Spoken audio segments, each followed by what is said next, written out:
Workspaces are customizable groups of panels or editors that can be used for specific workflows. Blender comes with predefined workspaces that can be found in the tabs at the top. These are labeled as Layout, Modeling, Sculpting, UV Editing, Texture Paint, Shading, Animation, Rendering, Compositing, Scripting, and an option to add your own. If you can't see all of the tabs, just know that you can use scroll wheel or middle click drag to show more. Simply left click any of these tabs to switch to them, and you'll notice they look different. The modeling workspace is used for creating models by manipulating vertices directly. This is why you'll notice that the vertices or corners of your mesh are now selectable. That's because the modeling workspace automatically brings you into edit mode instead of object mode, as you can see in the top left-hand corner of the viewport. You can change into edit mode in any workspace viewport by changing the value of this drop-down menu or pressing the tab key. But the modeling workspace tries to make itself as convenient as possible for you to get started modeling. It also removes the timeline, as modeling typically does not require any animation. The sculpting workspace is similar to the modeling workspace, but is used for creating models by manipulating meshes with a brush. Sculpting is a more freeform method of creating models and typically results in higher poly counts not usable for animation. However, it is a great way to start your creation process to then re-optimize your mesh later on. This workspace automatically puts you into sculpt mode, which is also accessible through the same drop-down menu in the top left-hand corner. However, there is no hotkey for this mode. The UV editing workspace is used for editing your UV projection maps, which is another way of saying, I skinned this object and stretched its skin across a flat surface. Anyway, this is a very handy tool for texturing your objects, as textures must be represented in 2D but projected onto a 3D object. You can see the 3D viewport on the right with an object's corresponding UV map on the left. If there was an image linked to this UV map, that image may become visible on the 3D object on the right hand side, which would show you visually how the 2D texture has been projected. Texture paint is probably what some of you were thinking when I mentioned the complexity of UVs. Why paint on a 2D surface and project that to a 3D surface when you can simply paint on the 3D surface directly, like painting an Easter egg? Well, in this case, you can paint any object like an Easter egg. With texture painting, you can paint directly onto the 3D object, and Blender will project your painted texture onto a 2D surface based on the UVs. The shading workspace is a very important workspace used for manipulating materials, particularly with node-based shaders. The workspace puts your viewport into look dev mode, showing you in real time what your shaders would approximately look like at render. You can also access this from any viewport window using these buttons here. For hotkey users, simply press Z and use the pie menu that appears. If you want a more accurate display of your shader, you can also change it to rendered mode. If you play around with the numbers in the node editor below, you'll be able to see some changes in real time in the viewport above. It also includes an image editor and file explorer for any necessary image files. The animation workspace is catered specifically for animators to have all the tools they might need. The 3D viewport is where most of the animation will happen, but the dope sheet, which looks similar to the timeline, will be where all of your keyframe manipulation happens. You may also notice that there is a sliver of the timeline editor below the dope sheet. That is simply to provide all of the playback options, start and end frames, and keyframe navigation buttons the dope sheet does not have.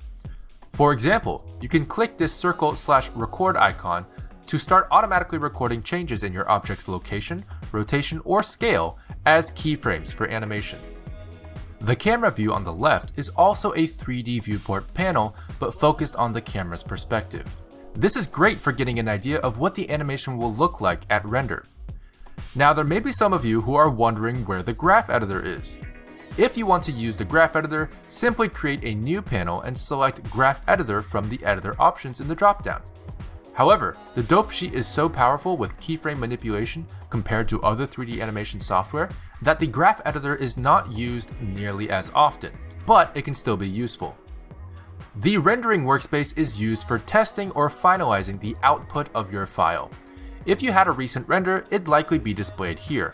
It's important to note that this is the same image editor that we see in other workspaces. However, the image selected is render result, giving you access to slots, which serve as great temporary render test comparisons. These slots are accessible both through the top right drop-down, as well as the right-hand side quick menu, pulled up with the N hotkey, under Image. For hotkey users, you can use J to toggle between the most recent two slots, or use any of the numbers on the number row to go to a specific slot corresponding to that number.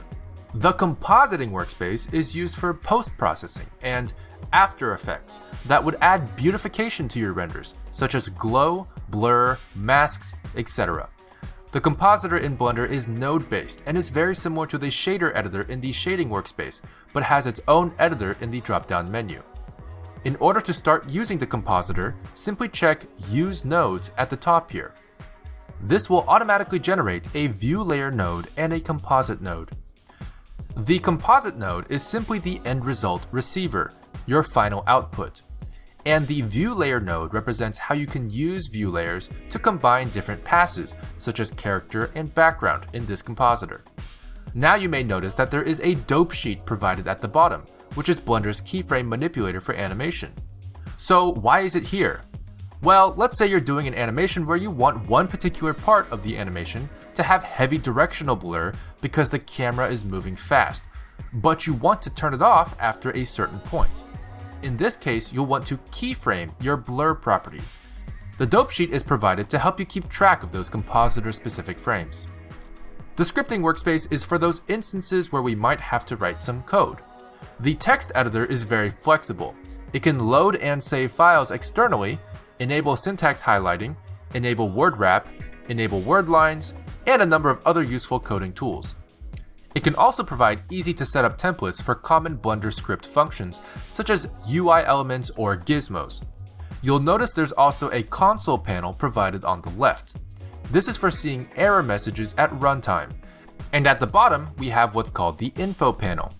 This is a list of recent operations that have been performed by Blender, which usually correspond to actions the user has taken somewhere in the software. For example, if you select an object in the 3D viewport and transform it, you'll notice a new line appear in the info panel. You can copy and paste these operations onto your text editor for reference on how to use certain functions. And finally, we have our Create New Workspace option. This will bring up a few options, but you'll notice many of them are grayed out. This is simply because they already exist in your tabs. However, you can select Duplicate Current, which is a great way to start customizing your own. Simply duplicate the workspace and double-click the tab to rename it to whatever you like. If you'd like to bring a certain workspace to the beginning of the list for easy access, you can right-click the tab and choose Reorder to Front.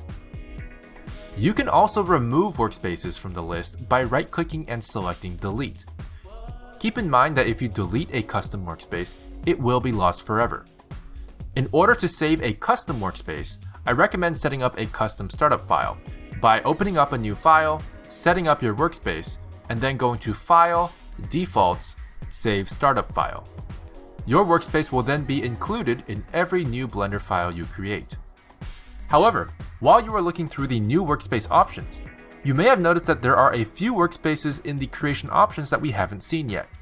We may go over these in another video, but I highly recommend looking into the strengths of Blender's 2D animation capabilities, as well as its powerful VFX and motion tracking capabilities. And that's the general summary of how workspaces work.